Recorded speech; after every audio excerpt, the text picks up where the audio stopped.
श्री राम जी का अरबों कामदेवों के समान सुंदर शरीर है।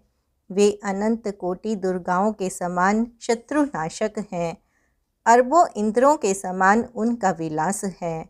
अरबों आकाशों के समान उनमें अनंत अवकाश है। अरबों पवन के समान उनमें महान बल है और अरबों सूर्यों के समान प्रकाश है। अरबों चंद्रमाओं के समान वे शीतल और संसार के समस्त भयों का नाश करने वाले हैं। अरबों कालों के समान वे अत्यंत दुस्तर, दुर्गम और दुरंत हैं। वे भगवान अरबों धूम केतुओं के समान अत्यंत प्रबल हैं। अरबों पातालों के समान प्रभु अथाह हैं। अरबों यमराजों के समान भयानक हैं। अनंत कोटि तीर्थों के समान वे पवित्र करने वाले हैं। उनका नाम संपूर्ण पाप समूह का नाश करने वाला है। श्री रघुवीर करोड़ों हिमालयों के समान अचल हैं और अरबों समुद्रों के समान गहरे हैं। भगवान अरबों कामधेनुओं के समान सब कामनाओं के देने वाले हैं। उनमें अनंत कोटि सरस्वतियों के समान चतुरता है। अरबों ब्रह्माओं के समान सृष्टि रचना की निपुणता है। वे करोड़ों विष्णुओं के समान पालन करने वाले और अरबों रुद्रों के समान संहार करने वाले हैं। वे अरबों कुबेरों के समान धनवान और करोड़ों मायाओं के समान सृष्टि के खजाने हैं। बोझ उठाने में वे अरबों शीशों के समान हैं। अधिक क्या, जगदीश्वर प्रभु श्री राम जी सभी बातों में सीमा रहित और उपमा रहित हैं। श्री राम जी उपमा रहित हैं।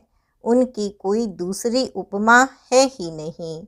श्री राम के समान श्री राम ही हैं, ऐसा वेद कहते हैं। जैसे अरबों जुगनुओं के समान कहने से सूर्य अत्यंत लघुता को ही प्राप्त होता है, इसी प्रकार अपनी अपनी बुद्धि के विकास के अनुसार मुनीश्वर श्री हरि का वर्णन करते हैं। किंतु प्रभु भक्तों के भाव मात्र को ग्रहण करने वाले और अत्यंत कृपालु हैं।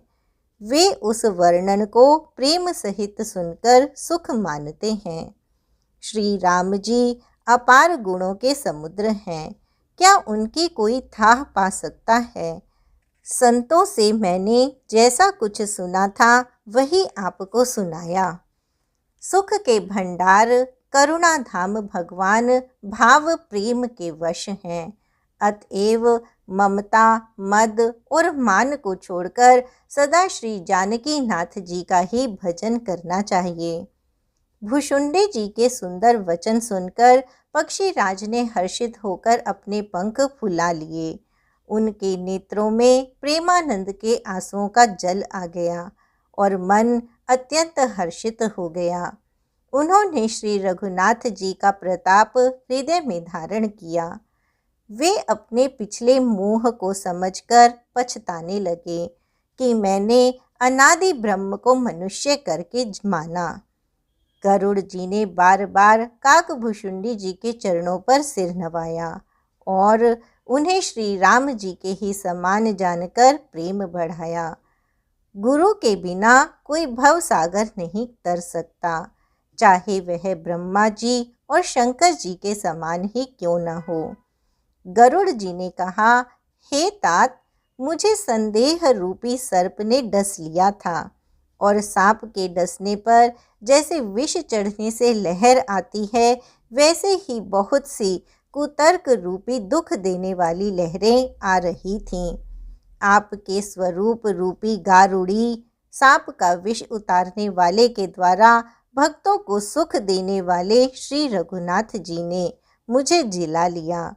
आपकी कृपा से मेरा मोह नाश हो गया और मैंने श्री राम जी का अनुपम रहस्य जाना। उनकी बहुत प्रकार से प्रशंसा करके सिर नवाकर और हाथ जोड़कर फिर गरुड़ जी प्रेम पूर्वक विनम्र और कोमल वचन बोले, हे प्रभु, हे स्वामी, मैं अपने अविवेक के कारण आपसे पूछता हूँ। हे कृपा के समुद्र, मुझे अपना निज दास जानकर आदरपूर्वक मेरे प्रश्न का उत्तर कहिए।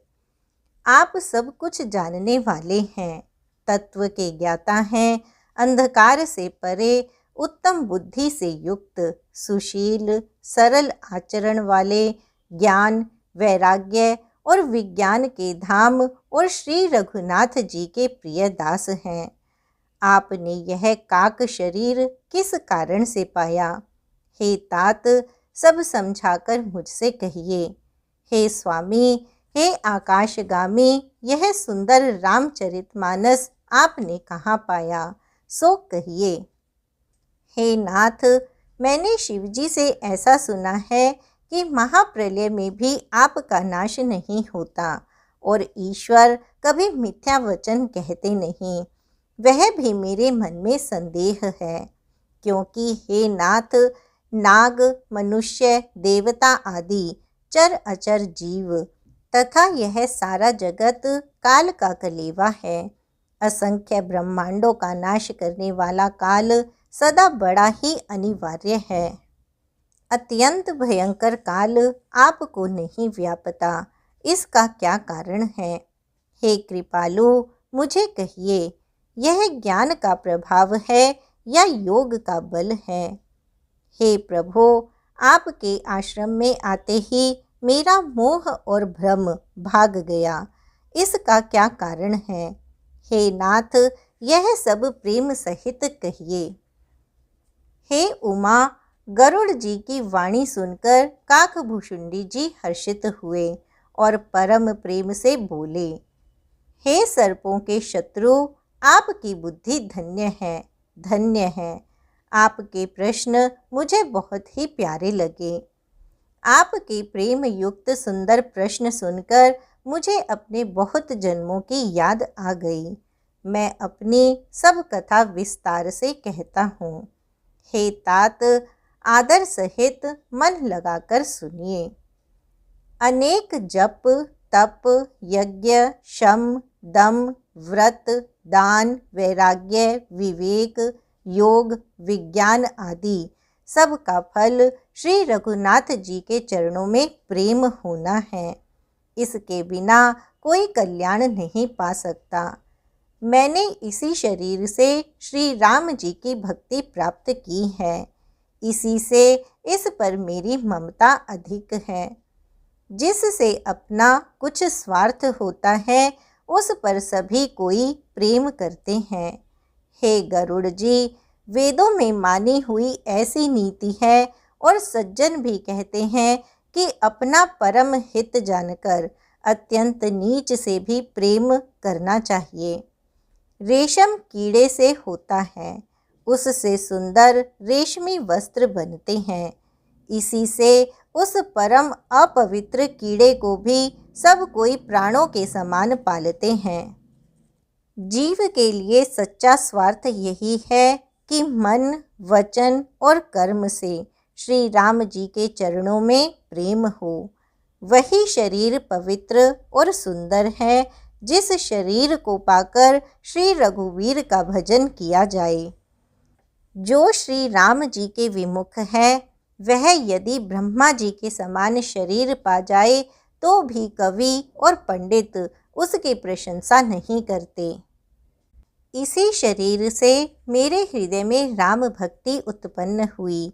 इसी से हे स्वामी, यह मुझे परम प्रिय है। मेरा मरण अपनी इच्छा पर है, परंतु फिर भी मैं यह शरीर नहीं छोड़ता, क्योंकि वेदों ने वर्णन किया है कि शरीर के बिना भजन नहीं होता। पहले मोह ने मेरी बड़ी दुर्दशा की। श्री राम जी के विमुख होकर मैं कभी सुख से नहीं सोया। अनेकों जन्मों में मैंने अनेकों प्रकार के योग, जप, तप, यज्ञ और दान आदि कर्म किए। हे गरुड़ जी, जगत में ऐसी कौन योनि है जिसमें मैंने बार बार घूम फिरकर जन्म न लिया हो। हे गुसाई, मैंने सब कर्म करके देख लिए, पर अब इस जन्म की तरह मैं कभी सुखी नहीं हुआ। हे नाथ, मुझे बहुत से जन्मों की याद है, क्योंकि श्री शिव जी की कृपा से मेरी बुद्धि को मोह ने नहीं घेरा। हे पक्षी राज, सुनिए, अब मैं अपने प्रथम जन्म के चरित्र कहता हूँ, जिन्हें सुनकर प्रभु के चरणों में प्रीति उत्पन्न होती है, जिससे सब क्लेश मिट जाते हैं। हे प्रभो, पूर्व के एक कल्प में पापों का मूल युग कलयुग था, जिसमें पुरुष और स्त्री सभी अधर्म परायण और वेद के विरोधी थे। उस कलयुग में मैं अयोध्यापुरी में जाकर शूद्र का शरीर पाकर जन्मा। मैं मन, वचन और कर्म से शिवजी का सेवक और दूसरे देवताओं की निंदा करने वाला अभिमानी था। मैं धन के मद से मतवाला, बहुत ही बकवादी और उग्र बुद्धि वाला था। मेरे हृदय में बड़ा भारी दंभ था। यद्यपि मैं श्री रघुनाथ जी की राजधानी में रहता था, तथापि मैंने उस समय उसकी महिमा कुछ भी नहीं जानी। अब मैंने अवध का प्रभाव जाना। वेद, शास्त्र और पुराणों ने ऐसा गाया है कि किसी भी जन्म में जो कोई भी अयोध्या में बस जाता है, वह अवश्य ही श्री राम जी के परायण हो जाएगा। अवध का प्रभाव जीव तभी जानता है जब हाथ में धनुष धारण करने वाले श्री राम जी उसके हृदय में निवास करते हैं। हे गरुड़ जी, वह कली काल बड़ा कठिन था। उसमें सभी नर नारी पाप परायण थे। कलयुग के पापों ने सब धर्मों को ग्रस लिया। सदग्रंथ लुप्त हो गए। दंभियों ने अपनी बुद्धि से कल्पना कर करके बहुत से पंथ प्रकट कर दिए। सभी लोग मोह के वश हो गए। शुभ कर्मों को लोभ ने हड़प लिया। हे ज्ञान के भंडार, हे श्री हरि के वाहन, सुनिए, अब मैं कली के कुछ धर्म कहता हूँ। कलयुग में न वर्ण धर्म रहता है, न चारों आश्रम रहते हैं। सब पुरुष स्त्री वेद के विरोध में लगे रहते हैं। ब्राह्मण वेदों के बेचने वाले और राजा प्रजा को खा डालने वाले होते हैं। वेद की आज्ञा कोई नहीं मानता। जिसको जो अच्छा लग जाए वही मार्ग है। जो डींग मारता है वही पंडित है। जो मिथ्या आरंभ करता है और जो दंभ में रत है, उसी को सब कोई संत कहते हैं। जो दूसरे का धन हरण कर ले वही बुद्धिमान है। जो दंभ करता है वही बड़ा आचारी है। जो झूठ बोलता है और हंसी दिल लगी करना जानता है, कलयुग में वही गुणगान कहा जाता है। जो आचारहीन है और वेद मार्ग को छोड़े हुए हैं, कलयुग में वही ज्ञानी और वही वैराग्यवान है। जिसके बड़े बड़े नख और लंबी लंबी जटाएं हैं, वही कलयुग में प्रसिद्ध तपस्वी है। जो अमंगल वेश और अमंगल भूषण धारण करते हैं और भक्ष्य अभक्ष्य सब कुछ खा लेते हैं, वे ही योगी हैं। वे ही सिद्ध हैं और वे ही मनुष्य कलयुग में पूज्य हैं। जिनके आचरण दूसरों का अपकार करने वाले हैं, उन्हीं का बड़ा गौरव होता है और वे ही सम्मान के योग्य होते हैं। जो मन, वचन और कर्म से झूठ बकने वाले हैं, वे ही कलयुग में वक्ता माने जाते हैं। हे गोसाई, सभी मनुष्य स्त्रियों के विशेष वश में हैं और बाजीगर के बंदर की तरह नाचते हैं। ब्राह्मणों को शूद्र ज्ञानोपदेश करते हैं और गले में जनेऊ डालकर कुत्सित दान लेते हैं। सभी पुरुष काम और लोभ में तत्पर और क्रोधी होते हैं। देवता, ब्राह्मण, वेद और संतों के विरोधी होते हैं। अभागिनी स्त्रियां गुणों के धाम सुंदर पति को छोड़कर पर पुरुष का सेवन करती हैं। सुहागिनी स्त्रियां तो आभूषणों से रहित होती हैं, पर विधवाओं के नित्य नए श्रृंगार होते हैं। शिष्य और गुरु में बहरे और अंधे का सा हिसाब होता है। एक शिष्य गुरु के उपदेश को सुनता नहीं, एक गुरु देखता नहीं, उसे ज्ञान दृष्टि प्राप्त नहीं है। जो गुरु शिष्य का धन हरण करता है पर शोक नहीं हरण करता, वह घोर नरक में पड़ता है। माता पिता बालकों को बुलाकर वही धर्म सिखलाते हैं जिससे पेट भरे। स्त्री पुरुष ब्रह्म ज्ञान के सिवा दूसरी बात नहीं करते, पर वे लोभवश कोड़ियों के लिए ब्राह्मण और गुरु की हत्या कर डालते हैं। शूद्र ब्राह्मणों से विवाद करते हैं और कहते हैं कि हम क्या तुमसे कुछ कम हैं। जो ब्रह्म को जानता है वही श्रेष्ठ ब्राह्मण है। ऐसा कहकर वे उन्हें डांटकर आंखें दिखलाते हैं। जो पराई स्त्री में आसक्त, कपट करने में चतुर और मोह, द्रोह और ममता में लिपटे हुए हैं, वे ही मनुष्य अभेदवादी ज्ञानी हैं। मैंने उस कलयुग का यह चरित्र देखा।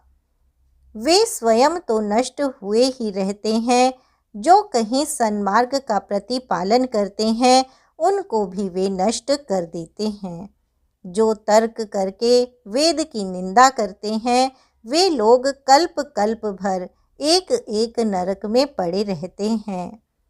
तेली, कुम्हार, चांडाल, भील, कोल और कलवार आदि जो वर्ण में नीचे हैं, स्त्री के मरने पर अथवा घर की संपत्ति नष्ट हो जाने पर सिर मुंडाकर सन्यासी हो जाते हैं। वे अपने को ब्राह्मणों से पुजवाते हैं और अपने ही हाथों दोनों लोक नष्ट करते हैं। ब्राह्मण अपड़, लोभी, कामी, आचारहीन, मूर्ख और नीची जाति की व्यभिचारिणी स्त्रियों के स्वामी होते हैं। शूद्र नाना प्रकार के जप, तप और व्रत करते हैं तथा ऊंचे आसन पर बैठकर पुराण कहते हैं।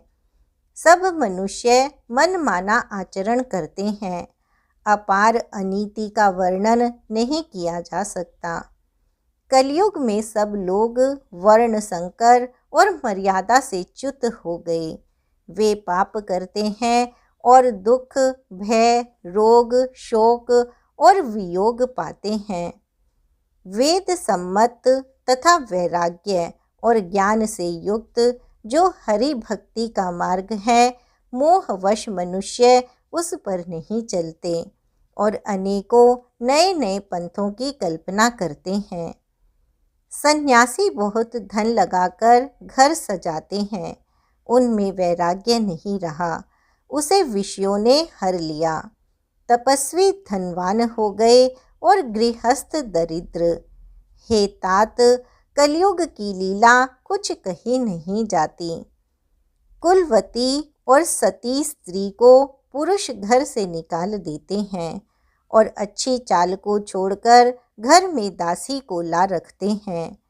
पुत्र अपने माता पिता को तभी तक मानते हैं जब तक स्त्री का मुंह नहीं दिखाई पड़ा। जब से ससुराल प्यारी लगने लगी, तब से कुटुंबी शत्रु रूप हो गए। राजा लोग पाप परायण हो गए, उनमें धर्म नहीं रहा। वे प्रजा को नित्य ही दंड देकर उसकी विडंबना किया करते हैं। धनी लोग मलिन होने पर भी कुलीन माने जाते हैं। द्विज का चिन्ह जनेऊ मात्र रह गया और नंगे बदन रहना तपस्वी का। जो वेदों और पुराणों को नहीं मानते, कलयुग में वे ही हरि भक्त और सच्चे संत कहलाते हैं।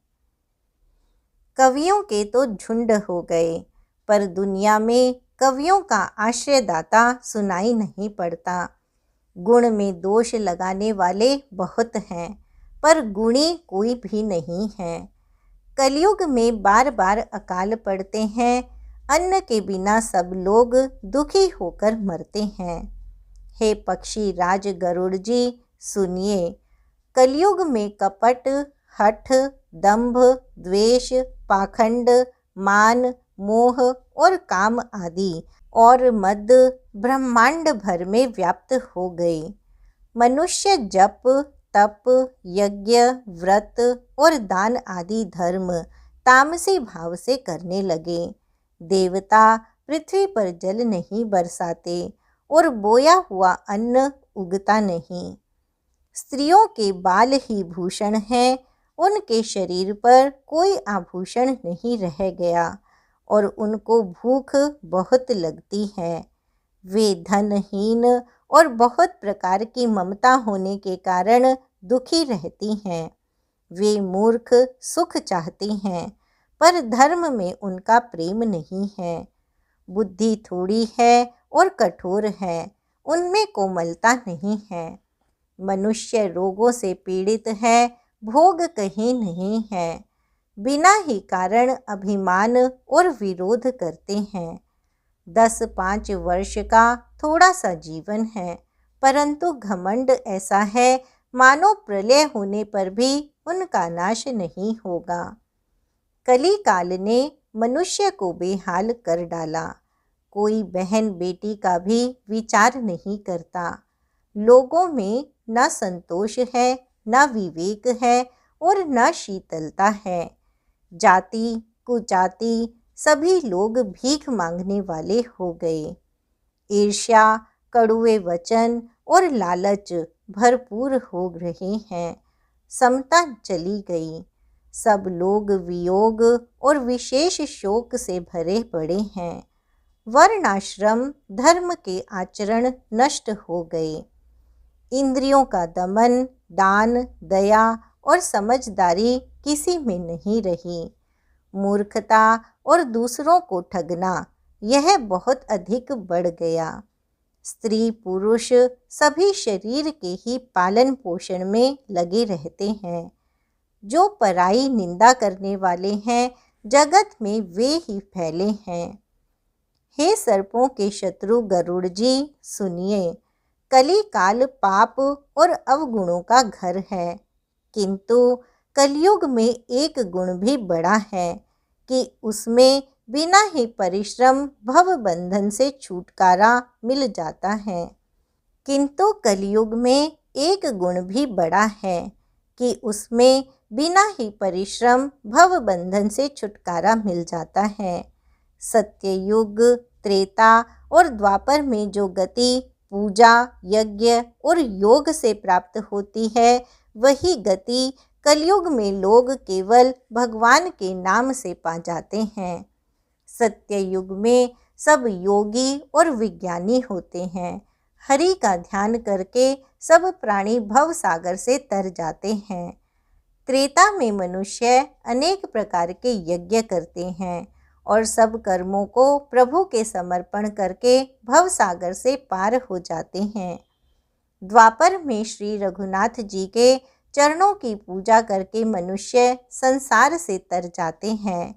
दूसरा कोई उपाय नहीं है। और कलयुग में तो केवल श्री हरि की गुण गाथाओं का गान करने से ही मनुष्य भव सागर की थाह पा जाते हैं। कलयुग में ना तो योग और यज्ञ है और न ज्ञान ही है। श्री राम जी का गुणगान ही एकमात्र आधार है। अतएव सारे भरोसे त्याग कर जो श्री राम जी को भजता है और प्रेम सहित उनके गुण समूहों को गाता है, वही भव सागर से तर जाता है। इसमें कुछ भी संदेह नहीं। नाम का प्रताप कलयुग में प्रत्यक्ष है। कलयुग का एक पवित्र प्रताप है कि मानसिक पुण्य तो होते हैं, पर मानसिक पाप नहीं होते। यदि मनुष्य विश्वास करे तो कलयुग के समान दूसरा युग नहीं है, क्योंकि इस युग में श्री राम जी के निर्मल गुण समूहों को गा गाकर मनुष्य बिना ही परिश्रम संसार रूपी समुद्र से तर जाता है। धर्म के 4 चरण सत्य, दया, तप और दान प्रसिद्ध हैं, जिनमें से कली में एक दान रूपी चरण ही प्रधान है।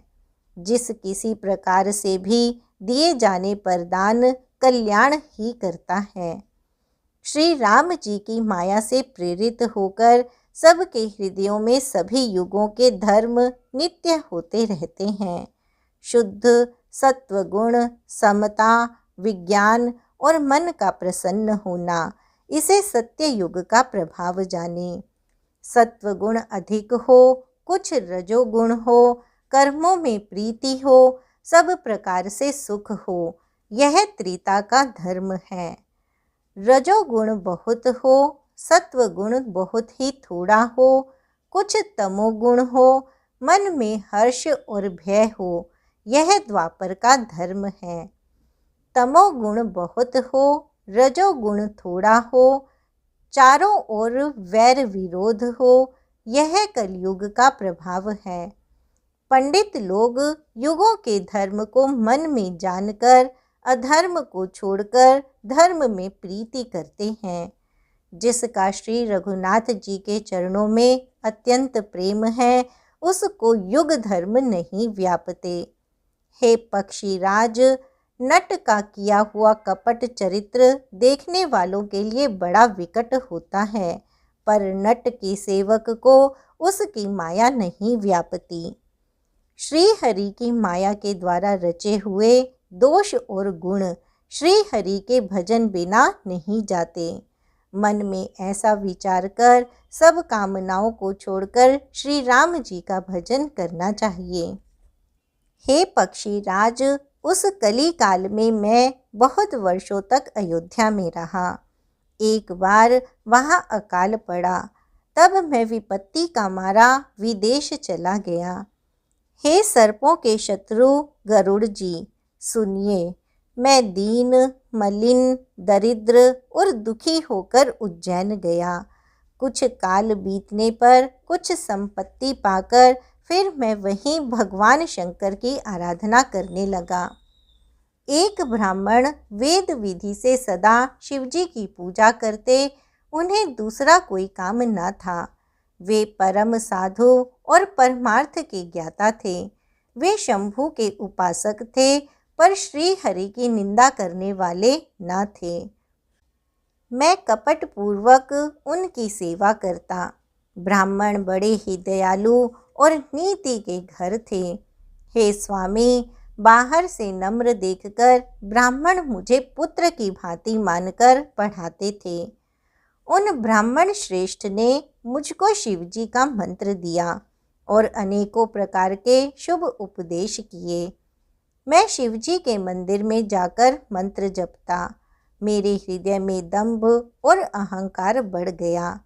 मैं दुष्ट, नीच जाति और पापमयी मलिन बुद्धि वाला मोहवश श्री हरि के भक्तों और द्विजों को देखते ही जल उठता और विष्णु भगवान से द्रोह करता था।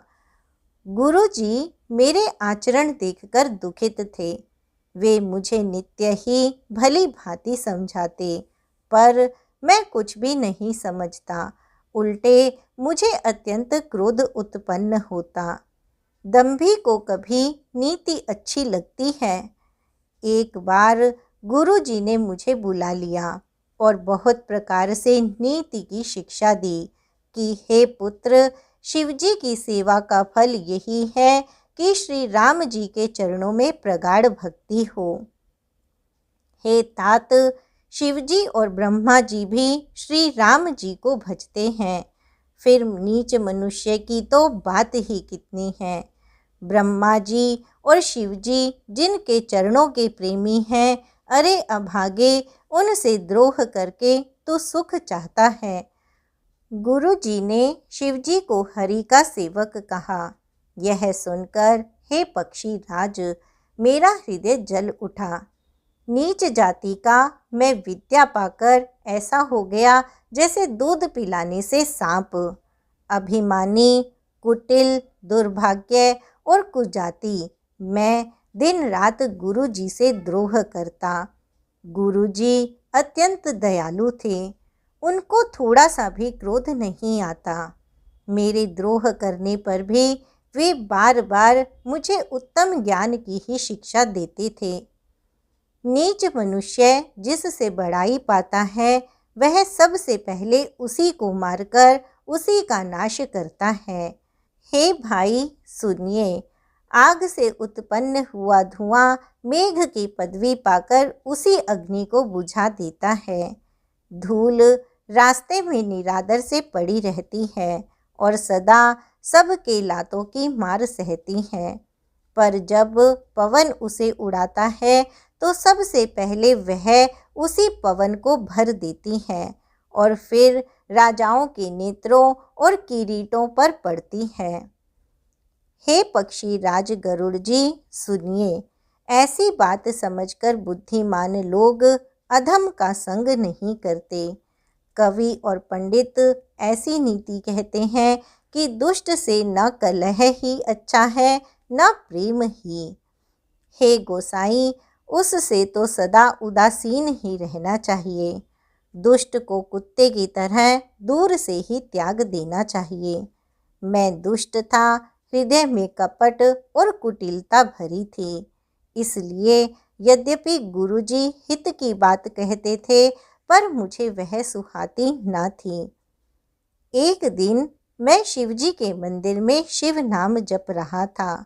उसी समय गुरुजी वहाँ आए, पर अभिमान के मारे मैंने उठकर उनको प्रणाम नहीं किया। गुरुजी दयालु थे, मेरा दोष देखकर भी उन्होंने कुछ नहीं कहा। उनके हृदय में लेश मात्र भी क्रोध नहीं हुआ। पर गुरु का अपमान बहुत बड़ा पाप है, अतः महादेव जी उसे नहीं सह सके। मंदिर में आकाशवाणी हुई कि अरे हतभाग्य मूर्ख अभिमानी, यद्यपि तेरे गुरु को क्रोध नहीं है, वे अत्यंत कृपालु चित्त के हैं और उन्हें पूर्ण तथा यथार्थ ज्ञान है, तो भी हे मूर्ख तुझको मैं शाप दूंगा, क्योंकि नीति का विरोध मुझे अच्छा नहीं लगता। अरे दुष्ट, यदि मैं तुझे दंड न दूं तो मेरा वेद मार्ग ही भ्रष्ट हो जाए। जो मूर्ख गुरु से ईर्ष्या करते हैं वे करोड़ों युगों तक रौरव नर्क में पड़े रहते हैं। फिर वहाँ से निकलकर वे तिर्यक योनियों में शरीर धारण करते हैं और 10,000 जन्मों तक दुख पाते रहते हैं। अरे पापी, तू गुरु के सामने अजगर की भांति बैठा रहा। रे दुष्ट, तेरी बुद्धि पाप से ढक गई है, अतः तू सर्प हो जा। और अरे अधम से भी अधम, इस अधोगति को पाकर किसी बड़े भारी पेड़ के खोखले में जाकर रह। शिवजी का भयानक शाप सुनकर गुरुजी ने हाहाकार किया। मुझे कांपता हुआ देखकर उनके हृदय में बड़ा संताप उत्पन्न हुआ। प्रेम सहित दंडवत करके वे ब्राह्मण श्री शिवजी के सामने हाथ जोड़कर मेरी भयंकर गति का विचार कर गदगद वाणी से विनती करने लगे। हे मोक्ष स्वरूप, विभु, व्यापक, ब्रह्म और वेद स्वरूप, ईशान दिशा के ईश्वर तथा सबके स्वामी श्री शिवजी, मैं आपको नमस्कार करता हूँ। निज स्वरूप में स्थित अर्थात मायादि रहित, गुणों से रहित, भेद रहित, इच्छा रहित, चेतन आकाश रूप एवं आकाश को ही वस्त्र रूप में धारण करने वाले दिगंबर आपको मैं भजता हूँ। निराकार ओंकार के मूल, तुरीय, वाणी, ज्ञान और इंद्रियों से परे, कैलाशपति, विकराल, महाकाल के भी काल, कृपालु, गुणों के धाम, संसार से परे आप परमेश्वर को मैं नमस्कार करता हूँ। जो हिमाचल के समान गौर वर्ण तथा गंभीर हैं, जिनके शरीर में करोड़ों कामदेवों की ज्योति एवं शोभा है, जिनके सिर पर सुंदर नदी गंगा जी विराजमान हैं, जिनके ललाट पर द्वितीया का चंद्रमा और गले में सर्प सुशोभित है, जिनके कानों में कुंडल हिल रहे हैं, सुंदर भ्रिकुटी और विशाल नेत्र हैं, जो प्रसन्न मुख, नीलकंठ और दयालु हैं। सिंह चर्म का वस्त्र धारण किए और मुंडमाला पहने हैं। उन सब के प्यारे और सब के नाथ श्री शंकर जी को मैं भजता हूँ। प्रचंड, श्रेष्ठ, तेजस्वी, परमेश्वर, अखंड, अजन्मा, करोड़ों सूर्यों के समान प्रकाश वाले, तीनों प्रकार के शूलों को निर्मूल करने वाले, हाथ में त्रिशूल धारण किए, भाव के द्वारा प्राप्त होने वाले भवानी के पति श्री शंकर जी को मैं भजता हूँ। कलाओं से परे, कल्याण स्वरूप, कल्प का अंत करने वाले, सज्जनों को सदा आनंद देने वाले, त्रिपुर के शत्रु, सच्चिदानंद घन, मोह को हरने वाले, मन को मत डालने वाले, कामदेव के शत्रु, हे प्रभो प्रसन्न होइए, प्रसन्न होइए। जब तक पार्वती के पति आपके चरण कमलों को मनुष्य नहीं भजते, तब तक उन्हें ना तो इहलोक और परलोक में सुख शांति मिलती है और ना उनके तापों का नाश होता है। अतः हे समस्त जीवों के हृदय में निवास करने वाले प्रभो प्रसन्न होइए। मैं न तो योग जानता हूँ, न जप और न पूजा ही। हे शंभो, मैं तो सदा सर्वदा आपको ही नमस्कार करता हूँ। हे प्रभो, बुढ़ापा तथा जन्म के दुख समूहों को जलते हुए मुझ दुखी की दुख से रक्षा कीजिए। हे ईश्वर, हे शंभो, मैं आपको नमस्कार करता हूँ। भगवान रुद्र की स्तुति का यह अष्टक उन शंकर जी की तुष्टि के लिए ब्राह्मण द्वारा कहा गया। जो मनुष्य इसे भक्तिपूर्वक पढ़ते हैं, उन पर भगवान शंभु प्रसन्न होते हैं। सर्वज्ञ शिवजी ने विनती सुनी और ब्राह्मण का प्रेम देखा। तब मंदिर में आकाशवाणी हुई कि हे द्विज श्रेष्ठ, वर मांगो। ब्राह्मण ने कहा, हे प्रभो, यदि आप मुझ पर प्रसन्न हैं और हे नाथ, यदि इस दीन पर आपका स्नेह है, तो पहले अपने चरणों की भक्ति देकर फिर दूसरा वर दीजिए। हे प्रभो, यह अज्ञानी जीव आपकी माया के वश होकर निरंतर भूला फिरता है।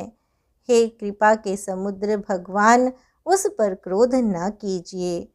हे दीनों पर दया करने वाले शंकर, अब इस पर कृपालु होइए, जिससे हे नाथ थोड़े ही समय में इस पर शाप के बाद अनुग्रह हो जाए। हे कृपा निधान, अब वही कीजिए जिससे इसका परम कल्याण हो। दूसरे के हित से सनी हुई ब्राह्मण की वाणी सुनकर फिर आकाशवाणी हुई, एवमस्तु।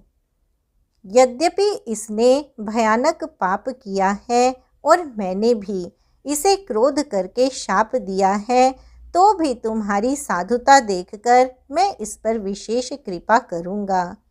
हे द्विज, जो क्षमाशील एवं परोपकारी होते हैं, वे मुझे वैसे ही प्रिय हैं जैसे खरारी श्री रामचंद्र जी। हे द्विज, मेरा शाप व्यर्थ नहीं जाएगा, यह 1000 जन्म अवश्य पावेगा, परंतु जन्मने और मरने में जो दुस्सह दुख होता है, उसको वह दुख जरा भी न व्यापेगा और किसी भी जन्म में इसका ज्ञान नहीं मिटेगा। हे शूद्र, मेरा प्रामाणिक वचन सुन। प्रथम तो तेरा जन्म श्री रघुनाथ जी की पुरी में हुआ, फिर तूने मेरी सेवा में मन लगाया। पुरी के प्रभाव और मेरी कृपा से तेरे हृदय में राम भक्ति उत्पन्न होगी। हे भाई, अब मेरा सत्य वचन सुन। द्विजों की सेवा ही भगवान को प्रसन्न करने वाला व्रत है। अब कभी ब्राह्मण का अपमान न करना। संतों को अनंत श्री भगवान ही के समान जानना। इंद्र के वज्र, मेरे विशाल त्रिशूल, काल के दंड और श्री हरि के विकराल चक्र के मारे भी जो नहीं मरता, वह भी विप्रदोह रूपी अग्नि से भस्म हो जाता है। ऐसा विवेक मन में रखना, फिर तुम्हारे लिए जगत में कुछ भी दुर्लभ ना होगा। मेरा एक और भी आशीर्वाद है कि तुम्हारी सर्वत्र अबाध गति होगी।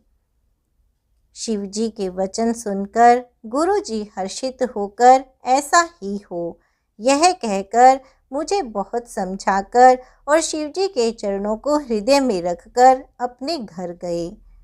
काल की प्रेरणा से मैं विंध्याचल में जाकर सर्प हुआ। फिर कुछ काल बीतने पर बिना ही परिश्रम के मैंने वह शरीर त्याग दिया। हे हरि वाहन, मैं जो भी शरीर धारण करता उसे बिना ही परिश्रम वैसे ही सुखपूर्वक त्याग देता था जैसे मनुष्य पुराना वस्त्र त्याग देता है और नया पहन लेता है। शिवजी ने वेद की मर्यादा की रक्षा की और मैंने क्लेश भी नहीं पाया। इस प्रकार हे पक्षीराज, मैंने बहुत से शरीर धारण किए पर मेरा ज्ञान नहीं गया। तिर्यक योनि, देवता या मनुष्य का जो भी शरीर धारण करता, वहाँ वहाँ मैं श्री राम जी का भजन जारी रखता। इस प्रकार मैं सुखी हो गया, परंतु एक शूल मुझे बना रहा। गुरु जी का कोमल सुशील स्वभाव मुझे कभी नहीं भूलता। मैंने अंतिम शरीर ब्राह्मण का पाया, जिसे पुराण और वेद देवताओं को भी दुर्लभ बताते हैं। मैं वहाँ ब्राह्मण शरीर में भी बालकों में मिलकर खेलता तो श्री रघुनाथ जी की ही सब लीलाएं किया करता। सियाना होने पर पिताजी मुझे पढ़ाने लगे। मैं समझता, सुनता और विचारता, पर मुझे पढ़ना अच्छा नहीं लगता था। मेरे मन से सारी वासनाएं भाग गईं। केवल श्री राम जी के चरणों में लव लग गई।